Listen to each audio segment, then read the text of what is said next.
Good morning. I had a little something to say about it. Is it too early to talk about the 2025 NBA draft? Maybe. Is this one of the more exciting drafts picked 1 through 10 in the past couple years? Definitely. The way scouts have talked about 2025 compared to 2024, it feels like the star potential 2024 should have had has been sucked up by 2025. This year, we saw more teams drafting with hopes of adding pieces around the edges to their current roster. But next year, we'll see teams taking big swings in hopes they land the next big name. Now, on the flip side, there's no Wembanyama this year, there's no Zion Williamson, but there is a clear number 1 at the moment, and then a really nice 2 through 5 or 8 that should still get fans excited. Let's talk about some of the names your favorite team might be picking up next year. First up, we got to talk about Cooper Flagg, the current number 1 overall pick by almost every news outlet under the sun. Flagg is 6'9" and has just wrapped up dominating Maine basketball, which is not the typical hoops landscape you tend to think of for big-time names, but Cooper has managed to gain a following because of one key talent: defense. When we talk about high school mixtapes, it's usually because a kid is shooting from half court or pulling off some crazy dribble moves into an explosive dunk. But this is a mixtape from Maine. It's about the defense man. Flagg's versatile height lets him pose a problem to every position on the court. He has great agility, which doesn't let him get lost against smaller opponents, as well as the wherewithal to battle down low and block shots. Although there's no formal measurement, it's estimated his wingspan is around 7 feet. This plus a high basketball IQ lets him clog passing lanes at a moment's notice. He averaged 16.1 points, 7.6 rebounds, 2.7 blocks, and 1.6 steals at Monteverdi. Defense is his bread and butter, but he's shown offensive upside as well. He's able to elevate and finish through traffic consistently. However, that can't be said about his jump shot yet.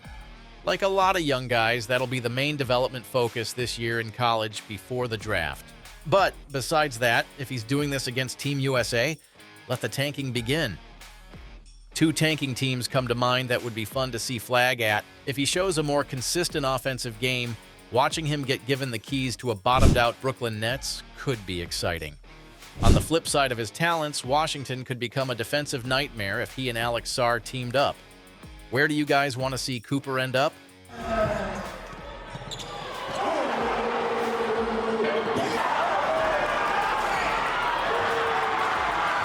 Next up, we have who might be the only guy to potentially rival Flagg for the number 1 overall pick, Ace Bailey. Bailey just finished his senior year averaging 32.5 points, 15.5 rebounds, 3.5 assists, and 2.4 blocks. That is a mouthful of a box score, as well as eye-popping. Ace is clearly an incredibly gifted offensive threat. This year's draft might come down to if your team needs a defensive stopper or bucket getter at 1. Stepping into Rutgers University next year, scouts will be watching for how high his scoring ability can go, while at the same time seeing if the numbers show efficiency or a shot-chucking mindset. This might be the main thing holding Bailey back as even the number 2 pick. His numbers are impressive, but he also gets stuck sometimes with blinders on and only goes for the bucket. Going into the NBA, everyone was the guy when they were in high school, but most have to slide back into a role for a team. If Patrick Beverley averaged more points than you in high school, but still ended up as a role player, then there needs to be some sort of basketball IQ maturation to show during college for Bailey. At 6'9", Bailey has the potential to turn into an elite offensive weapon in the pros. It'll be up to him if he can transition from the shot chucker label to bucket getter. Tanking team-wise, Bailey's scoring abilities would be fun on basically all of these teams. Sending him to Detroit could be great as a weapon for Cade Cunningham to rack up assists with. They have been sharp to start this game. This is a mature group. Something like that's not going to... Next up is another effective scorer, Baylor shooting guard VJ Edgecombe. The 6'5" five-star recruit is an absolute punisher around the rim. He has the speed and strength to get loose on transition and not stop until he finishes with a slam. Like Bailey, there's been talks about him expanding outside of just scoring, and reports have talked about Edgecombe seeming willing and excited to expand his game into a more well-rounded guard. One area that will definitely need improvement is his shooting. VJ is much more of a slasher than a deep-range sniper, but with decent-looking mechanics, it's not unthinkable that he could become at least respectable around the arc over time. I think what we see with Bailey and Edgecombe being ranked high in this year's draft is how NBA scouts are more focused on their natural gifts and assuming they can build the correct habits once in the pros. For VJ, he averaged 4 assists in high school, so the connective tissue is there. He just needs some polishing to become a ball handler at the professional level. Personally, I really like VJ, and I'm hoping he lands in the right spot in the NBA for his development. Somewhere he can continue to build his handle and run the offense while also exploding at a moment's notice for a dunk. Brooklyn again would be a fun one. Or what about Chicago? They wouldn't need him to always handle the ball with Giddey and Kobe White there, but could still give him reps.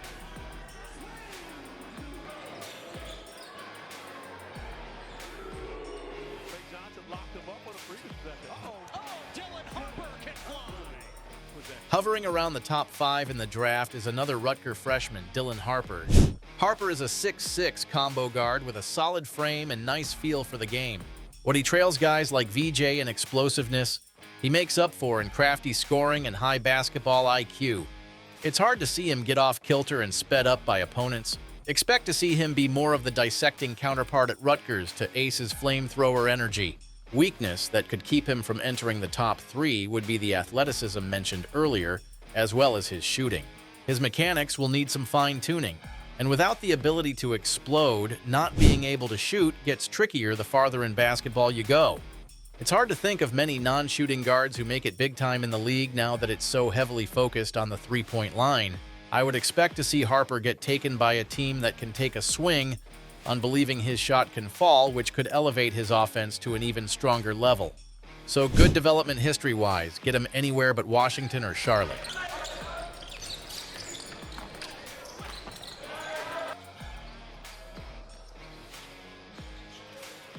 The final player we're talking about today is Nolan Traore, a 6'3" from France.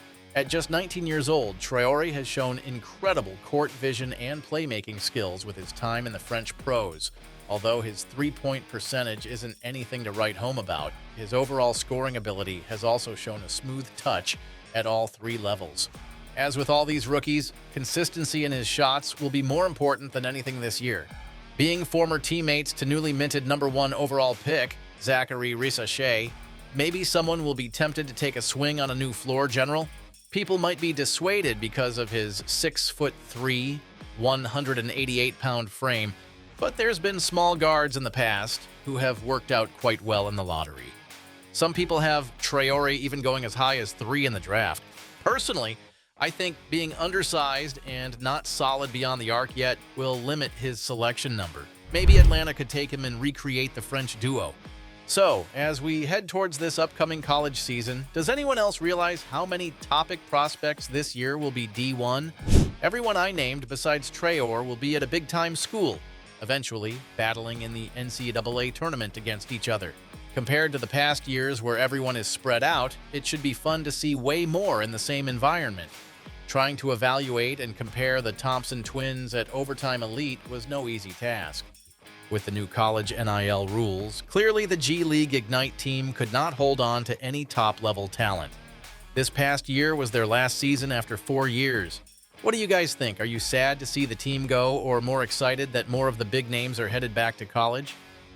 Another thing I wanted to comment on for this year's draft is where NBA teams' heads might be at in terms of scouting for the future style of the league.